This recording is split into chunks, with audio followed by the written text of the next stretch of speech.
തിരുവമ്പാടി വേല വെടിക്കെട്ടിനും അനുമതി. ADM അനുമതി നൽകിയുള്ള ഉത്തരവ് തിരുവമ്പാടി ദേവസ്വത്തിന് കൈമാറി. ഇന്നലെ പാറമേക്കാവ് ദേവസ്വം ബോർഡിനും അനുമതി നൽകിയിരുന്നു. നേരത്തെ കേന്ദ്ര വിജ്ഞാപന പ്രകാരം ഇരു ദേവസ്വങ്ങളുടെയും വേല വെടിക്കെട്ട് അനുമതി നിഷേധിച്ചിരുന്നു.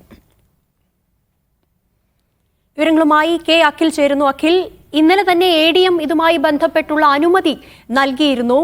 ഇന്ന് ആ ഒരു അനുമതി ഇപ്പോൾ കൈമാറിയിരിക്കുകയാണല്ലേ? തിരുവമ്പാടി പാറമേക്കാവ് ദേശങ്ങളാണ് ഇത്തരത്തിൽ അവരുടെ വേലയിൽ നടക്കുന്ന വെടിക്കെട്ടുമായി ബന്ധപ്പെട്ട ഒരു അനുമതി തേടിക്കൊണ്ട് ADM സമീപിക്കുന്നത്. പക്ഷേ ഈ കേന്ദ്ര വിജ്ഞാപനം നിലനിൽക്കുന്നത് കൊണ്ട് അനുമതി നൽകാനാവില്ല എന്നറിയിച്ച് അനുമതി നിഷേധിക്കുകയാണ് ഉണ്ടായത്. പിന്നാലെ ഇവർ ഹൈക്കോടതിയെ സമീപിച്ചു. ഹൈക്കോടതി രണ്ട് നിർദ്ദേശങ്ങൾ മുന്നോട്ട് വെച്ചിരുന്നു. ഒന്ന്, വെടിക്കെട്ട് നടത്തുന്ന ഓപ്പറേറ്റർക്കും അസിസ്റ്റന്റ് ഓപ്പറേറ്റർക്കും പെസോയുടെ സർട്ടിഫിക്കറ്റ് വേണം. അതോടൊപ്പം തന്നെ ഈ വെടിക്കെട്ട് പുരയിൽ വെടിക്കെട്ട് സാമഗ്രികൾ വെടിക്കെട്ട് നടക്കുന്ന സമയത്ത് സൂക്ഷിക്കാൻ പാടില്ല. ഈ രണ്ട് കാര്യങ്ങൾ അംഗീകരിച്ചുകൊണ്ട് വെടിക്കെട്ട് സാമഗ്രികൾ സൂക്ഷിക്കില്ല എന്നൊരു അഫിഡവിറ്റും ഈ സർട്ടിഫിക്കറ്റും ADM മുൻപിൽ ഹാജരാക്കിയതോടെയാണ് ഇത്തരത്തിൽ കോടതി നിർദ്ദേശിച്ചിരുന്നു. ഇത് ഹാജരാക്കുകയാണെങ്കിൽ വെടിക്കെട്ടിന് അനുമതി നൽകണമെന്ന നിർദ്ദേശം കോടതി വെച്ചിരുന്നു. അതോടുകൂടിയാണ് ADM ഇപ്പോൾ ഈ രണ്ട് ദേശങ്ങൾക്കും വെടിക്കെട്ട് നൽകിയത്. ഇന്നലെയാണ് പാറമേക്കാവിന് നൽകിയത്. കാരണം ഇന്ന് അർദ്ധരാത്രിയിൽ പാറമേക്കാവിന്റെ വെടിക്കെട്ട് നടത്തും. അതുകൊണ്ടായിരുന്നു ഇന്നലെ തന്നെ പാറമേക്കാവിന് അനുമതി നൽകിയത്.